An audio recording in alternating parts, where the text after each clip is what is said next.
Donc, Eric Ostanou, je vais vous présenter les différents intervenants qui vont présenter ces prévisions de récolte pour les 4 principaux pays producteurs européens.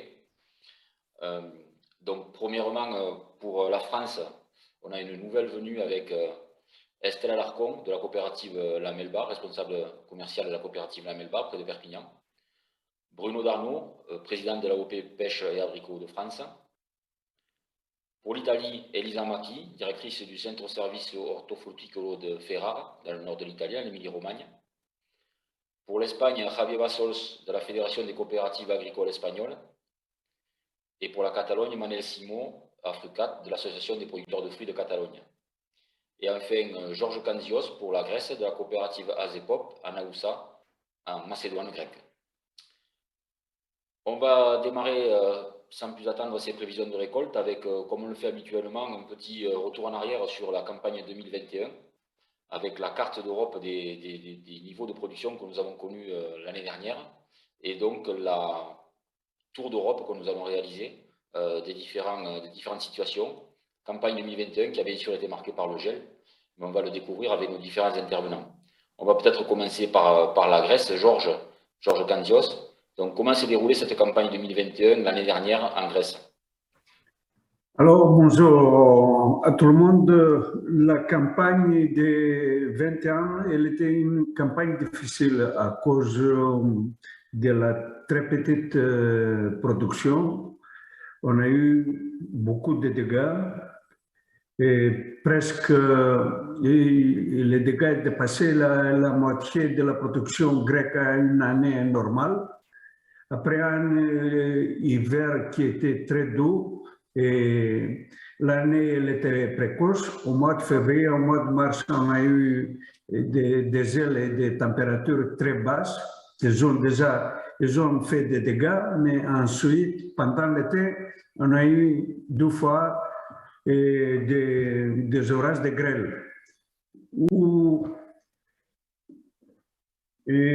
c'est la production totale de l'année dernière de la Grèce, elle était à peu près à 160 000 tonnes. Et normalement, on devrait en avoir 350 000 tonnes. C'est à peu près la production moyenne grecque à une année normale. Vous voyez alors les dégâts qu'il a eu. Bon, et en ce qui concerne le côté commercial, on peut dire que c'était une année bonne pour ceux qui ont sauvé un peu de leur production, pour les producteurs qui ont sauvé un peu de leurs produits. Sinon, pour les autres, même la hausse des prix qui était assez forte, elle n'a pas pu compenser les dégâts qu'ils ont causés, les catastrophes naturelles qu'on a eues. Voilà. Merci Georges. On continue notre tour, on passe à l'Italie. Et Lisa, l'Italie aussi particulièrement touchée par ce gel en 2021.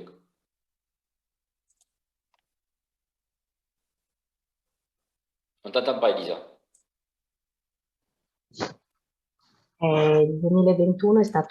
2021 a été une année pour nous de records négatifs de la production.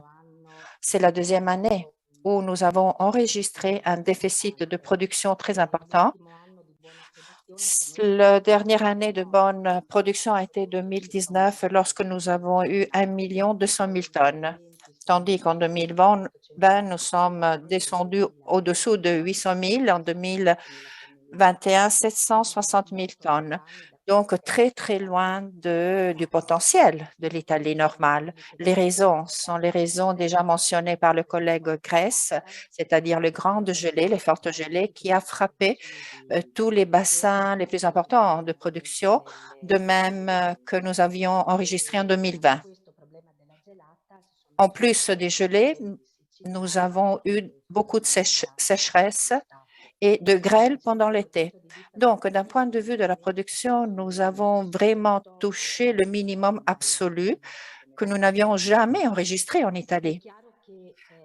Il est clair que d'un point de vue du marché, je me répète peut-être, le marché a bien marché, il faut le dire. Il y avait une production très limitée, un calendrier des récoltes qui a toujours vu des entrées chaque semaine sous la moyenne. On n'a jamais eu des pics de production importants à gérer, même pendant les périodes où l'Italie récolte le plus. En plus, le climat a eu comme réponse des réductions des nectarines, mais la qualité organoleptique était très bonne. Donc, ces productions limitées avec une bonne qualité du produit nous a fait avoir des prix très élevés. Je crois cependant que pour dire qu'un marché ou une campagne est positive, c'est quand on peut produire, parce que lorsqu'on produit, on arrive à avoir des prix qui sont assez élevés pour pouvoir bien rémunérer les producteurs. Nous savons au contraire que lorsque nous avons des productions tellement limitées et déficitaires, aucune augmentation de prix peut compenser cette baisse de la production. Donc, d'un point de vue commercial, nous avons fait ce que nous avons pu.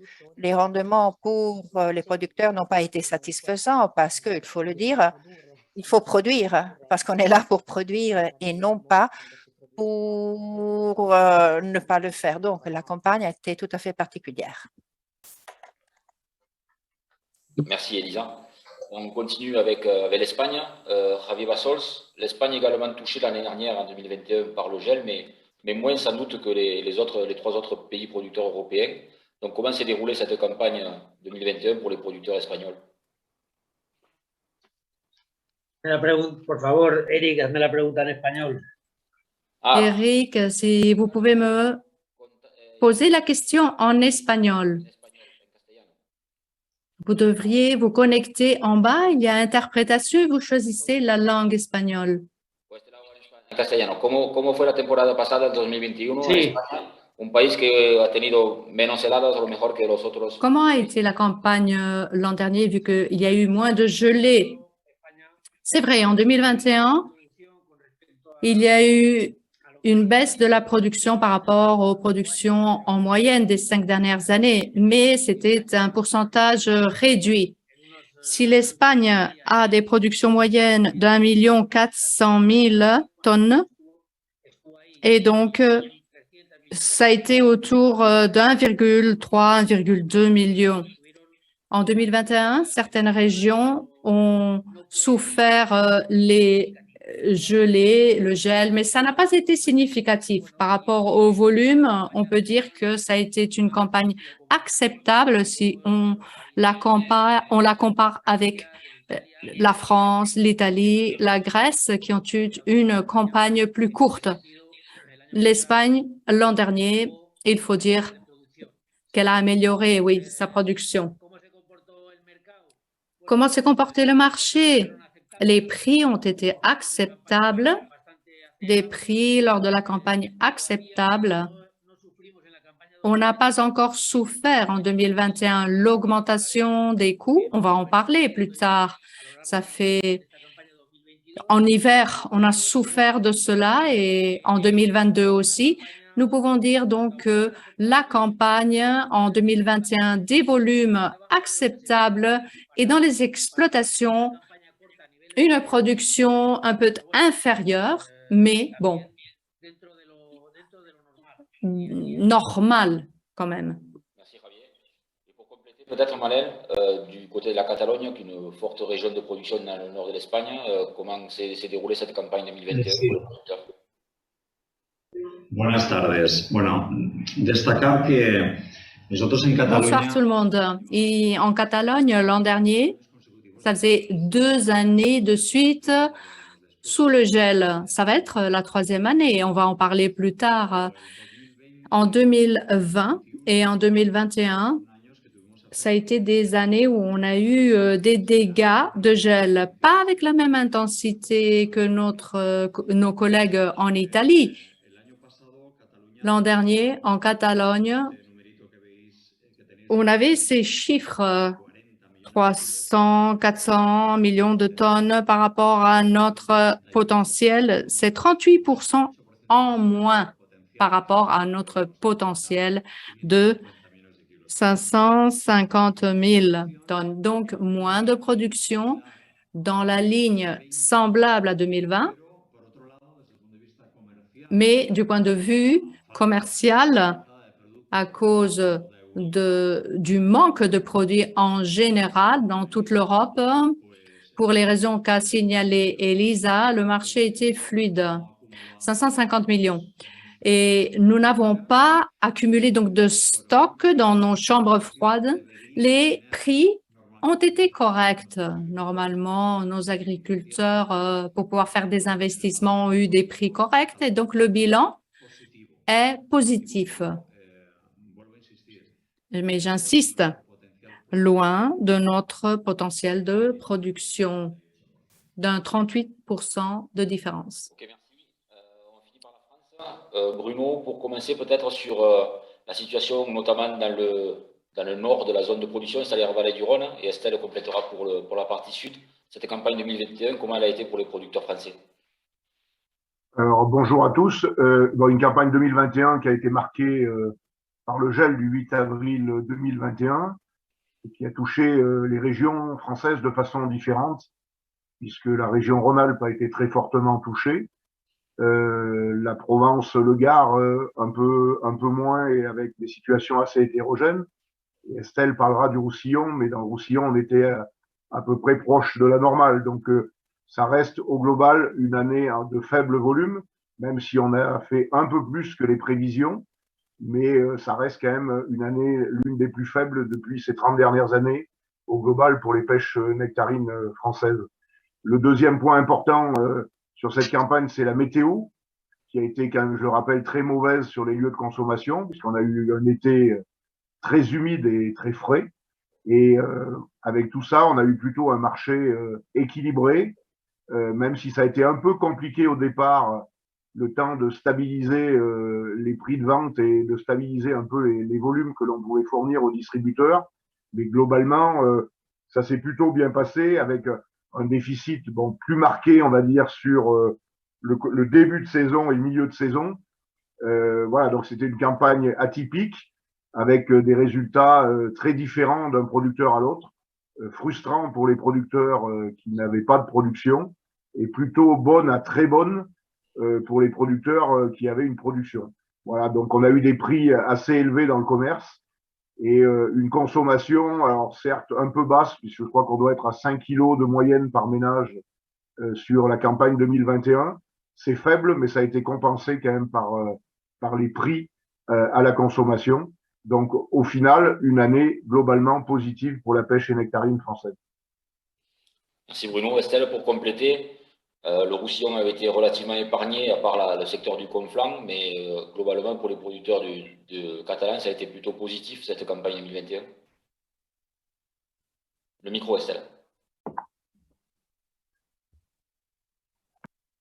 C'est bon là? Là, c'est bon. Oui, bonjour à tous. Donc, en effet, au niveau du Conflans, il y a eu quand même une partie des arboriculteurs qui ont été touchés. Après, en général, dans le Roussillon, on sait qu'on a été quand même un petit peu épargné par l'épisode de gel de début avril 2021, ce qui a permis quand même aux producteurs de récupérer les pertes qu'ils avaient eues en 2020, parce qu'on a été quand même pas mal touchés en 2020 par le manque de froid. Donc, sur le Roussillon, on a été assez épargné. Et juste pour rebondir sur ce que Bruno a dit, en effet, sur tout ce qui est partie Provence, ça a été très hétérogène. Au niveau des pertes, il y a certaines exploitations qui sont plutôt bien tirées et qui ont pu passer au travers des mailles. Par contre, il y a certaines exploitations qui ont été bien touchées sur cette partie-là aussi. Ok, merci. Donc, on va revenir au diaporama et on va voir un petit peu la photographie de cette production 2021, comme viennent de le dire nos différents intervenants, avec la répartition de la production, avec du gel fortement présent en Italie, notamment dans le nord de l'Italie, en Émilie-Romagne et en Grèce. La France également touchée au niveau de la vallée du Rhône et l'Espagne moins touchée. Là, vous avez un petit peu les volumes produits pêche nectarine, pavie, pêche plate inclus également, bien sûr. Donc, effectivement, ça montre qu'on est largement en dessous des potentiels. Par exemple, l'Italie à 764 000 tonnes. On voit rien, hein, Eric. Ah. Vous devez vous épingler sur la petite image d'en haut. Vous avez la possibilité d'afficher, je pense, la carte. dans le menu en haut. Tous les intervenants, vous ne voyez pas? C'est bon? Bon, je poursuis. Au niveau de la technique, si il y a un problème, vous me le dites. Donc, au niveau de l'Italie, on était à moins de 800 000 tonnes, alors que, comme l'a dit Elisa, on est sur des potentiels de production de 1,2, 1,3 million. Au niveau de la Grèce, 400 000 au lieu de 700 à 800 000 tonnes. La France, qui est à près de 200 000 en potentiel de production, qui était un petit peu touchée, notamment, on l'a dit, sur la vallée du Rhône. Et l'Espagne est légèrement touchée, puisqu'il manquait 100 200 000 tonnes de pêche environ sur l'Espagne. Donc une campagne qui a été relativement fluide compte tenu de ces déficits et qui a été favorable pour les producteurs qui ont été relativement épargnés par le gel, et plus compliqué bien sûr, puisque les prix même plus élevés n'ont pas compensé les pertes pour les producteurs les plus touchés. On passe en 2021, on va regarder un petit peu ce qui se passe en 2022. Et on va commencer par le tour des pays avec là aussi du gel qui a touché pas mal de pays. On va commencer notre tour d'Europe par la Grèce. Pour rappel, la production grecque en 2021 en est fortement déficitaire. Et je vais repasser la parole à Georges Kantios pour nous faire un petit peu un point sur cette campagne 2022 qui se prépare. Comment se présente cette campagne 2022 pour les producteurs de pêche et nectarines et de pavie en Grèce? Georges. Alors Eric, cette campagne,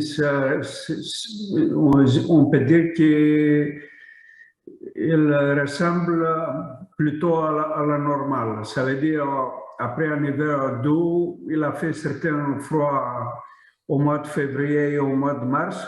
Il a fait un petit gel, pas grand-chose. Il a fait des petits dégâts, on peut dire, surtout pour des variétés qui étaient très précoces. Mais en gros, la production grecque pour cette année de 22, elle vient plutôt à la normale. Ça veut dire qu'on attend un apport de pêche nectarine de 350 000 tonnes, et plus qu'à 100% par rapport à l'année dernière. Et les pavis aussi, on attend à peu près à 350 000 tonnes, tandis que l'année dernière, on avait 260 000. Ça veut dire qu'on vient plutôt vers une année normale. Voilà, jusqu'à maintenant.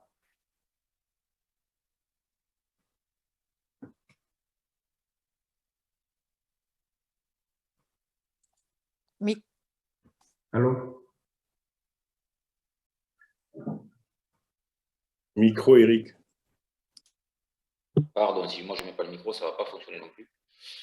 Donc, excusez-moi. Donc, voilà les traditionnels graphiques Europej Medfeld que connaissent bien les habitués du salon à Perpignan, avec en bleu les pêches rondes, en violet les nectarines, en jaune les pêches pavis, et on ajoutera les pêches plates en rouge quand vous verrez les graphiques espagnols. Donc, vous avez trois histogrammes avec la moyenne 2016-2020, la production 2021 et les prévisions de récolte 2022. Donc, en effet, comme le disait Georges, la Grèce a été épargnée par le gel, même s'il y a eu quelques petites gelées sur des variétés à floraison précoce. On est à peine au potentiel un peu en dessous du potentiel de production normale, avec à peu près 700 000 tonnes pêche, nectarines, pavie comprises. Donc, pour les pêches et nectarines, on est à plus du double de la production de l'année dernière, une augmentation de 120%. Et pour les pavis, on est à plus 38% par rapport à l'année dernière. Donc, on le voit sur le graphique, on est proche du potentiel de production. Ce que je voulais vous ajouter également, c'est que après la présentation des prévisions de récolte, vous pourrez trouver sur le site du Medfeld toutes les données chiffrées qui reprennent toutes ces présentations par pays et par zone de production. Donc, ne vous cassez pas la tête à noter ces chiffres, vous aurez le détail sur le site du Medfeld juste après la présentation des prévisions de récolte. Donc voilà, la production grecque qui revient à sa normalité et à ce jour présente une campagne tout à fait classique en termes de potentiel avec à peu près 700 000 tonnes et une part de pavie importante puisque la Grèce est un gros pays producteur de pêche pavie destiné principalement à l'industrie de la transformation alors que les pêches nectarines sont bien sûr destinées au marché du frais. Donc la physionomie de la production 2022, 700 000 tonnes en gros de pêche sachant que le gros de la production de pêche en Grèce est situé dans le nord de la Grèce, dans la région de la Macédoine, de Thessalonique. Excusez-moi, Eric, j'ai oublié de dire que cette année, jusqu'à maintenant, elle est tardive par rapport à l'année dernière de 7 à 10 jours. On a un retard par rapport à l'année dernière de 7 à 10 jours. Et en tenant compte aussi que les variétés très précoces, ils ont des dégâts, ça veut dire que la production grecque elle va rentrer à la normale à mi-juin à peu près. Ok, merci. Voilà. Merci pour cette information. On continue avec le tour de l'Europe avec la France. Donc, on en a parlé tout à l'heure, hein, la production française de l'année dernière a été fortement impactée en Rhône-Alpes et aussi dans le sud-ouest, qui est une petite zone de production, mais surtout Rhône-Alpes, qui a été fortement touchée, alors que la Provence et Languedoc-Roussillon ont été moins affectés. Je vais passer la parole à Bruno pour nous faire un petit point sur la prévision 2022. Comment se présente cette campagne pour les producteurs français, Bruno? Donc, très rapidement, on a un verger qui est plutôt stabilisé au niveau des pêches et nectarines en France avec un bon taux de renouvellement. Donc, on va retrouver un verger à peu près normal. On n'a pas d'aléas climatiques aujourd'hui signalés de façon majeure dans les 3 régions de production. Donc, on va dire qu'on va se trouver dans une situation normale en production de pêche et nectarines. On a eu quand même une vague de chaleur très importante au mois de mai cette année sans précédent.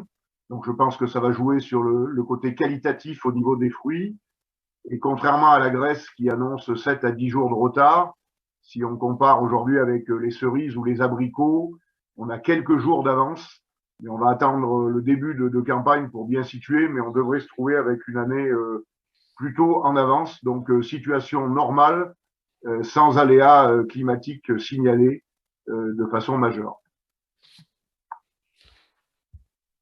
Ok, merci. Pour compléter la situation sur le bassin plus sud, Estelle, la même analyse que Bruno sur la prévision de récolte 2022. Micro. Est-ce que c'est bon là? C'est bon. Ok, donc je confirme à peu près ce qu'a dit Bruno. On a eu quelques petits incidents climatiques, mais rien de significatif sur nos bassins. Les fortes températures qu'on a eues sur les 15 premiers jours de mai ont quand même fortement accéléré la maturité des fruits. On a attaqué nos premières récoltes de pêche là.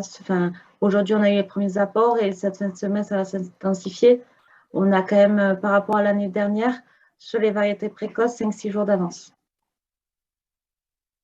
D'accord. On va vous détailler ça par région, avec les mêmes graphiques comme d'habitude. Rhône-Alpes qui, on le voit l'année dernière, avait été très fortement impacté. Les moyennes 2016-2020 sont également impactées par des épisodes de grêle ou de gel. Donc on a un potentiel de production qui s'exprime presque complètement, avec une prévision de récolte qui se situe pour Rhône-Alpes autour de 43 000 tonnes, c'est-à-dire un peu plus du double de l'année dernière. Donc effectivement, comme le disait Bruno, avec un verger français en général et rhône-alpin également qui se consolide avec des taux de renouvellement positifs. Peut-être un système de vase communicant par rapport à l'abricot qui traverse des périodes un peu plus difficiles et des producteurs qui se réorientent de nouveau sur la pêche nectarine au détriment peut-être de l'abricot dans la plupart des bassins de production français. On continue avec Provence-Alpes-Côte d'Azur et principalement le secteur de la plaine de l'Accro. On a là une région qui avait été peu touchée par le gel l'année dernière et cette année également. Donc une prévision de récolte qui est à peu près au niveau du potentiel de production et proche de la moyenne 2016-2020, avec un peu plus de 60 000 tonnes de pêche nectarine prévues pour cette année. Et on finit enfin par le Languedoc-Roussillon, avec 2 bassins de production que sont le Gard et le Roussillon. Donc, comme l'a dit Estelle, un petit peu de gel sur certains secteurs, notamment Roussillon, et encore une fois le secteur du Conflans, mais qui pèse peu en termes de potentiel de production. Et dans le Gard, pas mal de zones où la protection anti-gel a été mise en route et a permis de sauver l'essentiel, on va dire. Donc là, on prévoit également une récolte légèrement en dessous du potentiel optimum, puisque certaines variétés ont été affectées, mais on est très proche de la moyenne 2016-2020, avec un potentiel de production qui tournera autour de 80 000 tonnes, soit un petit peu plus que l'année dernière et légèrement en dessous de la moyenne 2016-2020. On continue avec la France, donc au niveau national, une prévision de récolte qui tournerait autour de 196 000 tonnes, pêche, nectarine et pavis inclus, c'est-à-dire un peu plus 20% par rapport à l'année dernière, où on était autour de 165 000 tonnes, et on est à égalité, pratiquement 1% de moins que la moyenne 2016-2020. Donc effectivement, une production relativement normale, légèrement handicapée dans certains secteurs, mais de manière très marginale, on va dire. Pour le reste, ça se présente globalement correctement. Et la physionomie de la production sur les différentes régions de France, Rhône-Alpes qui revient à une place un peu plus normale, Provence avec 70 000 tonnes de potentiel, Languedoc-Roussillon 80 000 tonnes. Le sud-ouest, par contre, qui a été très fortement touché, notamment le secteur du Tarn-et-Garonne, dans les fruits à noyaux, la prune notamment, bien sûr, qui est importante là-bas, mais également pêche, nectarine et abricots qui ont été fortement touchés par le gel, d'où une baisse significative dans ce secteur, mais qui pèse quand même moins que les autres régions de production. Voilà pour la France, on fera un petit tour après pour pouvoir un petit peu discuter marché quand on aura la présentation des Espagnols et des Italiens. Et on passe de suite d'ailleurs à l'Italie. Je vais passer la parole à Elisa pour faire un petit peu le point sur cette prévision 2022. Donc comment se présente cette production italienne après une année très compliquée l'année dernière. Elisa. Sì, quest'anno Eh bien, l'indicazione, insomma, cette année, cette indication sur l'estimation que nous avons élaborée nous parle d'une production plus ou moins normale après 2 années très complexes. Nous avons eu une bonne floraison dans toutes les zones avec une bonne nouaison. Nous avons des problèmes dus au gel qui a frappé des zones très limitées et certaines variétés extra précoces. Donc, il n'y a pas eu un grand problème au niveau de la production. En tant que rendement, le rendement moyen par hectare, la situation est à la hauteur de 2019. Il est clair que nous n'arrivons pas à ces valeurs vu qu'en Italie, les surfaces des nectarines sont en train de se réduire année après année par rapport à 2019. Généralement, il y a eu un déficit de 10% de surface cultivée. Et donc, ça, c'est un potentiel qu'on ne peut plus atteindre. Donc, mais au niveau des rendements, pour le moment, nous n'avons pas de gros problèmes. Le problème de la réduction des surfaces a été enregistré aussi bien cette année et si nous faisons une comparaison avec l'année précédente, c'est-à-dire de 2021 à 2022, nous nous attendons une réduction additionnelle de 4% des surfaces qui concerne surtout les pêches par rapport aux nectarines, surtout les zones du nord et non du sud, mais cela touche le potentiel global de notre pays. Pour ce qui concerne le discours des époques de la maturation, jusqu'à quelques semaines, nous nous attendions un retard de quelques journées, de 5 à 7 journées dans le nord et on pouvait parvenir à 10-12 jours pour le sud. Mais à partir du 15 de mai, les températures ont augmenté, sont très élevées et sont vraiment au-dessus de la moyenne de la saison et nous pensons que ce retard puisse se maintenir pour les produits plus précoces, tandis que les productions normales ou tardives, on le compense. Parce que si le climat continue comme ça et cette chaleur continue en Italie, ça, c'est la situation qu'on pense avoir. Merci. Grazie. De cette production italienne, avec le sud de l'Italie, qui est la plus grosse zone de production, mais qui regroupe la Campanie, Basilicate, les Pouilles, la Sicile, etc., et la Calabre. Donc une production, comme on le voit, qui a été un petit peu affectée par le gel, mais moins que le nord l'année dernière, et qui revient un petit peu à la normale avec presque 700 000 tonnes de potentiel de production, ce qui est équivalent à la moyenne 2016-2020. Donc une production pratiquement sur les standards du potentiel classique. Italie du centre, une petite zone de production qui avait été un petit peu touchée, mais pas trop par le gel l'année dernière, Et là aussi, on a un potentiel qui revient à la normale avec un peu plus de 50 000 tonnes de potentiel de production. Deux zones du nord qui ont été très fortement touchées avec la Vénétie l'année dernière, qui revient là aussi sur des niveaux presque normaux, avec un potentiel de production qui tournera autour de 40 000 tonnes, alors que l'année dernière, on avait eu 6 000 tonnes de production. Le Piémont, autre zone de production du nord de l'Italie qui avait été très fortement touchée l'année dernière.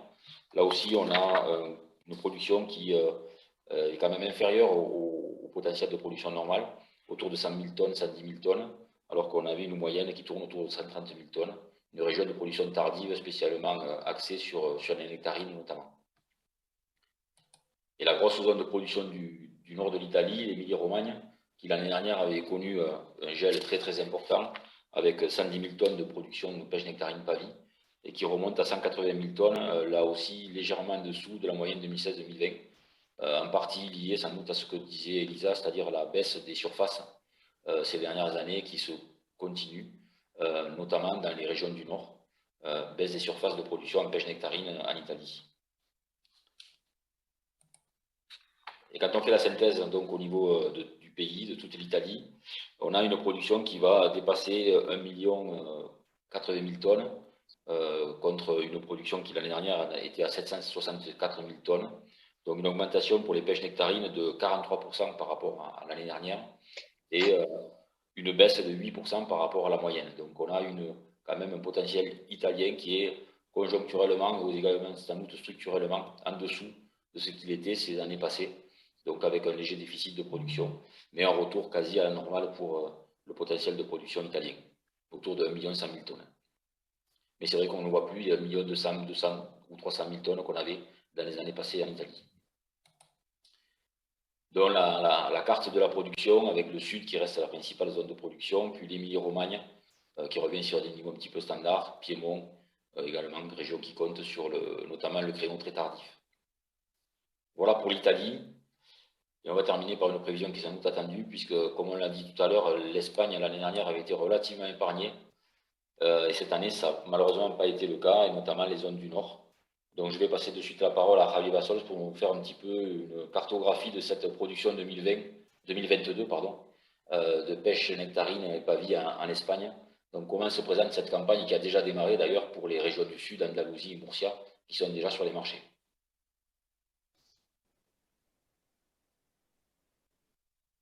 Javier. Sí, pues desde Oui. luego en esta campaña 2022 en España. En 2022, en Espagne, il y a des nouveautés. Et ce sont des nouveautés désagréables parce que nous allons avoir une campagne très courte. En avril, la première semaine, il y a eu du gel, plusieurs jours de suite. Et ceci a touché les régions de la Catalogne et de l'Aragon. Vous savez, c'est les deux régions les plus importantes du point de vue de la production, avec des températures en dessous de zéro. On n'avait jamais vu cela ces 30 dernières années. Avec plusieurs hectares touchés, 100%. Les données que nous avons de AgroSeguro, vous savez que c'est une société nationale qui réglemente la question des assurances agricoles. Les hectares accidentés sont 30 000. Et je souligne à nouveau plusieurs avec une incidence de 100%. D'ici viennent ces chiffres que vous voyez pour l'Espagne. Nous sommes sur 900 000 tonnes, alors que notre potentiel moyen est d'1 500 000 tonnes. Voilà. Donc, on prévoit une campagne pour toutes les variétés, c'est-à-dire les pêches, les nectarines, les pavilles, en dessous du potentiel espagnol. Voilà la caractéristique que je souligne pour cette campagne 2022 en Espagne. Ok, pour compléter ces informations, Manel, la situation en Catalogne qui a été, avec l'Aragon, la zone également très fortement touchée, comment se présente 2022? Oui, moi aussi, j'aimerais insister sur un point par rapport à la cartographie que vous avez montrée en 2021. Vous avez dit que l'an dernier, l'Espagne n'a pas été touchée. J'insiste que oui, il y a eu du gel. En Catalogne, vous voyez, 400 000, ce n'est pas notre potentiel. L'an dernier, nous avons eu du gel très important. Si on compare cela aux années passées, par rapport à 2020, on a eu une évolution similaire. Mais 2020, nous avons eu aussi du gel. Donc, j'insiste, l'an dernier, nous avons déjà eu une réduction de production par rapport à notre potentiel normal en Catalogne de 38%. En Aragon aussi, il y a eu une réduction. Et cette année, comme a dit Javier, mon collègue, c'est une année exceptionnelle, tout à fait. Il y a eu du gel qui ont vraiment tout touché. Et Lisa, on attrape ton témoin. Le gel est arrivé chez nous. On verra ensuite les chiffres. Si on compare par rapport à l'an dernier, en Catalogne, nous avons 50% en moins. Mais par rapport aux nos attentes en production cette année et en le comparant avec notre potentiel, nous aurons 70% en moins de production. Et ça, donc, donne l'idée de ces dommages, de ces dégâts. Ça a été les dégâts les plus graves de ces 40 dernières années. Je crois que les agriculteurs actuels en Catalogne n'ont jamais vécu un gel aussi important comme cette année. Jusqu'à la semaine dernière, 15 jours, il y avait un décalage de 5-10 jours de retard par rapport à la récolte. Mais comme on dit, mes collègues, il est vrai qu'il y a eu des températures plus élevées ces dernières semaines et peut-être ceci va nous ramener à des dates normales par rapport à la récolte. J'insiste, les surfaces ont été vraiment extrêmement touchées. C'est plus grave que l'an dernier et ceci nous amènera à 70% en dessous de notre potentiel. On va le voir dans les graphiques. L'Espagne, effectivement, est gelée en 2020, 2021 et encore plus en 2022. C'est la réalité de ces trois campagnes passées.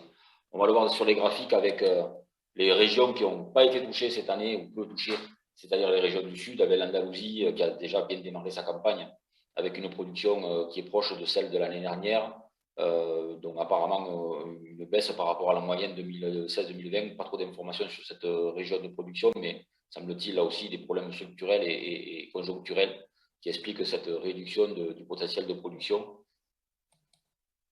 Une zone qui n'a pas été affectée par le gel les années passées et cette année, c'est l'Extrémadure, qui tourne autour de 120 000 tonnes de potentiel, l'année dernière également, et à peu près également au niveau de la moyenne 2016-2020. Donc une zone à la fois précoce, mais qui est capable d'être présente sur les marchés, sur les créneaux saison également. La région de Valence qui pèse de moins en moins, qui elle par contre a été sans doute affectée par le gel, puisqu'on a une prévision de récolte qui est fortement à la baisse par rapport à la moyenne 2016-2020 et même par rapport à l'année dernière. Mais une région qui pèse aujourd'hui autour de 20 000 tonnes. Une prévision optimiste dans la région de Murcia, où le gel avait été présent très légèrement l'année dernière, mais cette année, une prévision de production qui est assez optimiste, mais bon, on verra si elle se concrétise. J'ai oublié de vous rappeler, donc en rouge, ce qu'on voit apparaître en Espagne, c'est les pêches plates, et ça prend une part importante dans la région de Murcia. On en parlera de manière plus globale, puisque c'est également une production importante de Catalogne et d'Aragon. Il y aura un impact sans doute sur le marché de la pêche plate européenne cette année. Mais dans la région de Murcia, a priori, le potentiel est maintenu et sera présent pour ces pêches plates, mais aussi les pêches nectarines et les pavis. Et effectivement, ce que disait Manel, les graphiques parlent d'eux-mêmes avec la Catalogne qui, effectivement, en 2021, a présenté déjà un déficit de récolte par rapport à la moyenne 2016-2020. Mais ce déficit est encore plus marqué en 2022. Et en effet, puisque par rapport à l'année dernière, on a une baisse de production autour de 52%, pêche nectarine, pavie et pêche plate. Mais si on compare 2022 à la moyenne 2016-2020, on est à 64% de baisse. Donc, effectivement, et encore en 2020, il y avait déjà du gel. Donc, ça affecte également la moyenne. Donc, pratiquement 70% de pertes par rapport au potentiel de production normal en Catalogne cette année. Même physionomie en Aragon, où là, le potentiel de production cette année est prévu autour de 150 000 tonnes. Et on voit cette baisse de production de 60% par rapport à l'année dernière et de près de 70% par rapport à la moyenne 2016-2020. Donc là aussi, une affectation très très grave du gel dans cette zone de production qui est présente sur le marché, comme la Catalogne, sur les mois de juin, juillet et août, sur le marché européen. Donc, au global, Espagne, le sud qui n'a pas été trop touché par le gel, et puis à l'inverse, Catalogne et Aragon très fortement touchés. Donc, on a une prévision à la baisse, avec l'Espagne qui, on le voit dans la moyenne 2016-2020, tourne autour de 1 500 000 tonnes de potentiel de production.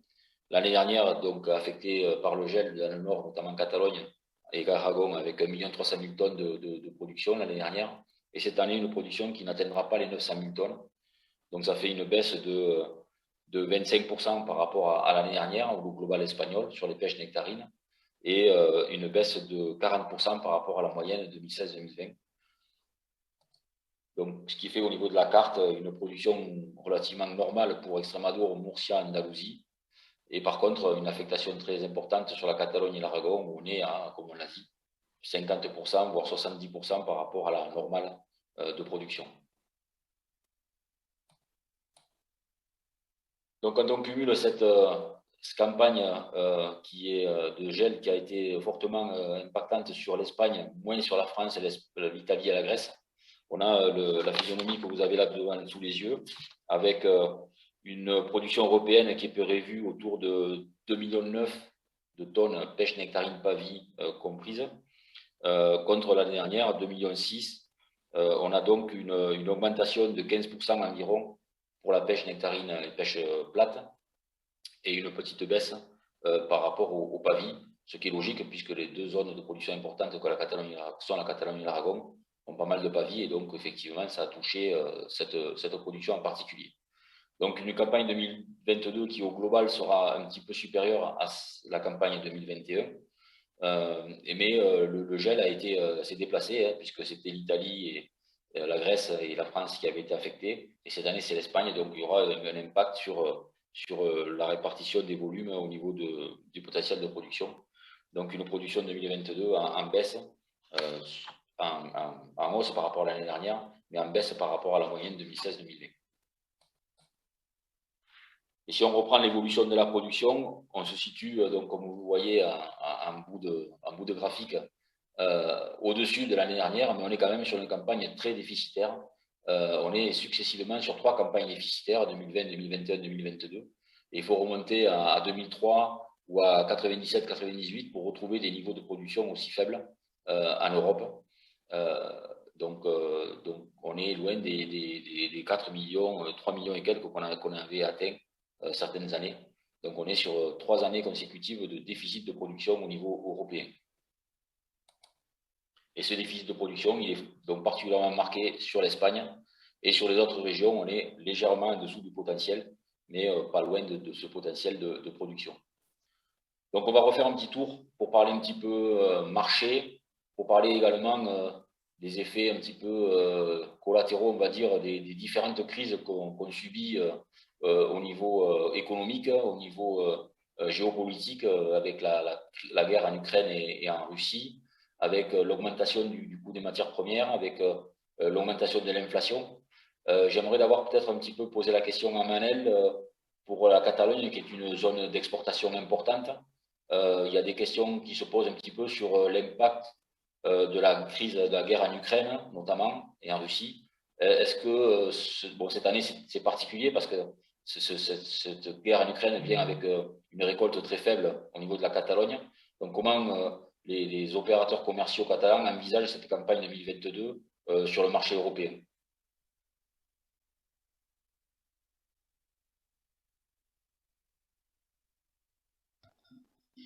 Sí, como dices y como sabéis, Eric, somos grandes exportadores. Comme vous savez, Eric, nous sommes des gros exportateurs et cette année, on verra notre capacité d'exportation réduite, bien sûr.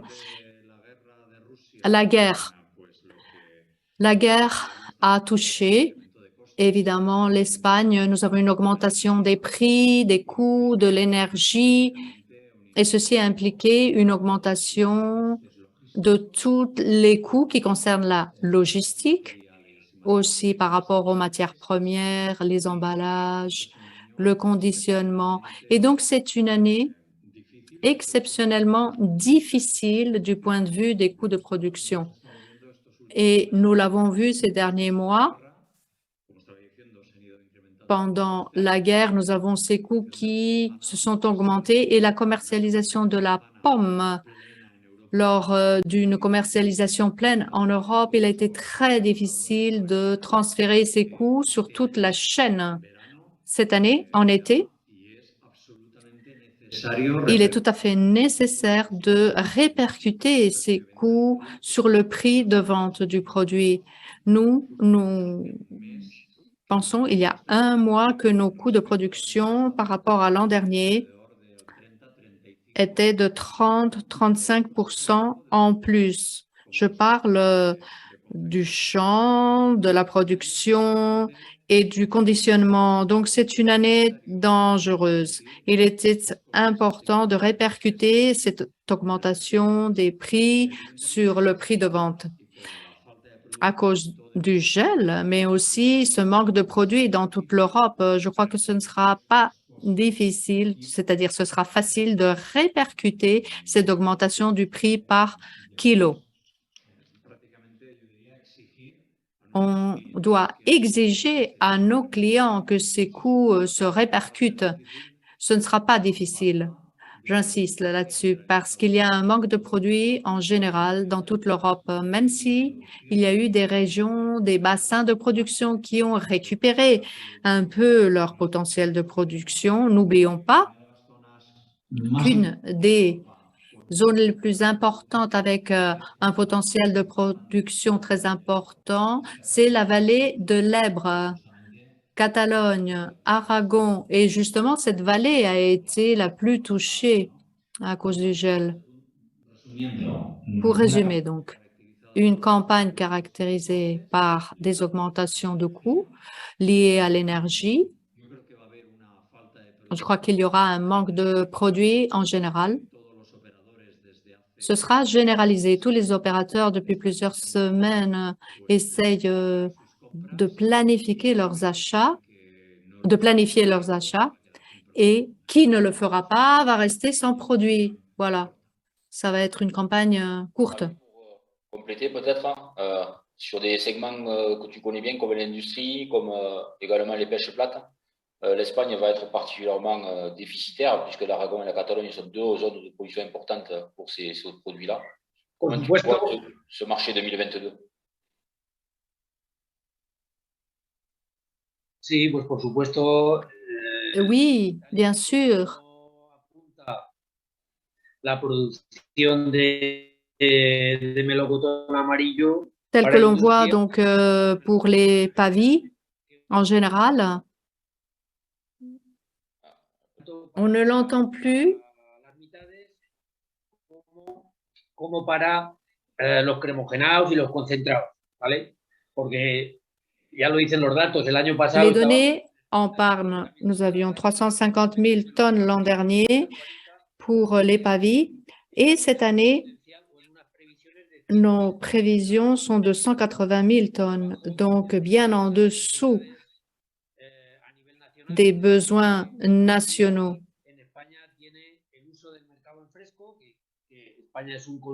La pavie, vous savez, s'utilise en industrie, aussi en frais, mais l'industrie le vend aussi en moitié et en congelé et nous aurons un déficit très important. Donc, il y a une chose que j'aimerais ajouter, comme a dit Manel,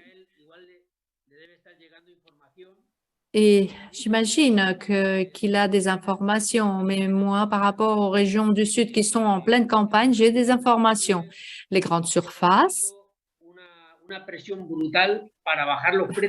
font une grosse pression pour baisser les prix et les grandes surfaces y arrivent. On verra comment ira cette campagne, mais il y a beaucoup de pression qui est faite, comme disait Manel, pour répercuter tous ces coûts que nous avons. Même s'il y a un manque de production. Et ceci aura des retombées. On ne le voit pas pour l'instant parce que les régions du Sud, et vous l'avez montré, sur la carte, les productions sont plus ou moins normales, mais il existe une grosse pression et on verra si on va pouvoir lutter et défendre nos coûts. Et comme disait Manel, à part répercuter les coûts, avoir aussi des bénéfices correspondants, parce que sinon, on va être doublement touché. Merci. On va essayer de finir notre tour de table dans le temps qui nous est imparti, avec peut-être la Grèce et l'Italie. Comment vous préparez cette campagne 2022 avec donc ce déficit Espagne qui était très présente sur les marchés export, avec la crise ukrainienne et russe, pour des pays sur lesquels vous étiez peut-être exportateurs. Donc, Georges, comment se présente cette campagne au niveau du marché pour la production grecque?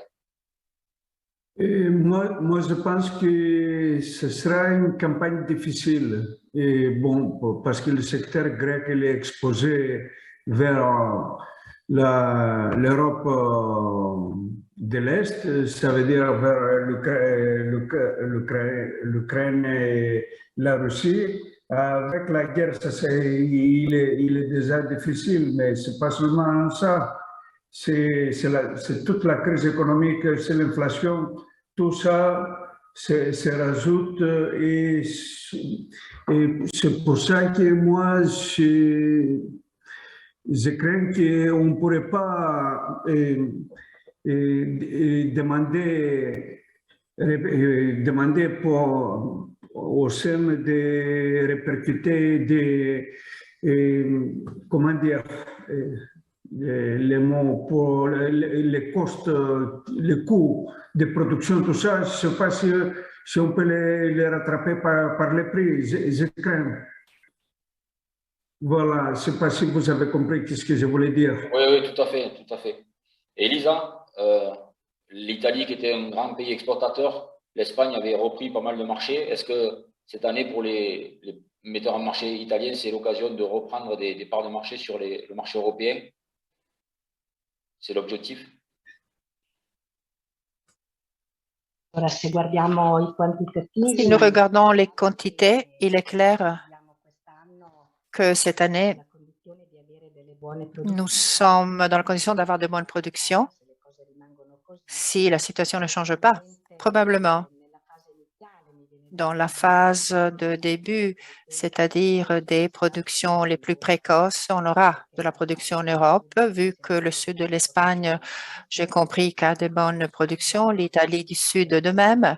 Et donc, vers fin juin, par exemple, on pourra, entre guillemets, se bénéficier de le manque de la production en Espagne. Ce sont des choses qui arrivent chaque année. L'année passée, c'était l'Italie qui avait une production très limitée et nous avons fait un cadeau à d'autres pays. Donc, sur ce point, je pense que nous allons avoir une campagne pour relancer les nectarines italiennes, vu que nous avons 22 années avec des productions très limitées. Pour ce qui concerne l'augmentation des prix, il est clair que la discussion est de faire en sorte qu'on puisse absorber d'une façon équilibrée l'augmentation des coûts tout au long de la filière, parce qu'aucun des anneaux de cette filière doit imploser. Il faut que ces coûts ne reviennent pas seulement sur les épaules des producteurs, parce qu'il y a eu la guerre en Ukraine, mais nous avons enregistré ces augmentations de même en 2021 suite de la pandémie. L'augmentation des prix, il y a eu surtout les matières premières qui ont augmenté. Je suis préoccupée surtout pour le fait, c'est le pouvoir d'achat des familles qui se voit limité parce que ces augmentations touchent tout le monde. Et vu que la consommation des fruits et légumes ne vont pas très bien, au moins en Italie, nous voyons que les consommations sont en train de fléchir, l'augmentation de l'inflation, la réduction du pouvoir d'achat des familles. Et donc, tout cela peut être un point sur lequel il faut le réfléchir. Oui, je suis préoccupée pour ce qui a été dit par les Espagnols, parce que nous voyons cette augmentation de coûts de production qui, en quelque sorte, ne peuvent pas rester seulement sur les épaules des producteurs parce que c'est impossible qu'ils puissent survivre. Mais je pense de même que cette situation économique et politique, comme vous voulez l'appeler, puisse créer aussi bien des problèmes, comme on les voit déjà, sur le pouvoir d'achat des familles. Et donc, cela entraîne une réduction des consommations généralisées et qui n'est pas positif pour personne. Et donc, on sait que les réductions de production peuvent être un problème pour les uns et quelque chose de positif pour les autres à tour de rôle. Mais je pense que ce qu'on pourrait faire, c'est combattre les spéculations qui existent sur l'augmentation des prix des matières premières et de l'énergie.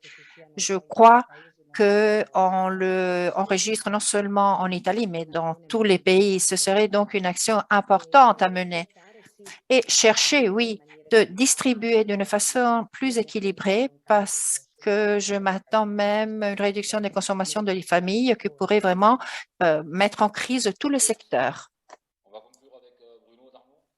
La France, on est quand même très replié sur le marché national, le déficit espagnol, le contexte économique, politique. Comment l'AOP Pêche Nectarine prépare cette campagne et comment elle l'envisage? Même chose que les collègues espagnols, italiens ou grecs, c'est-à-dire la question c'est comment répercuter l'augmentation des coûts à la production qui sont énormes dans un contexte particulièrement difficile.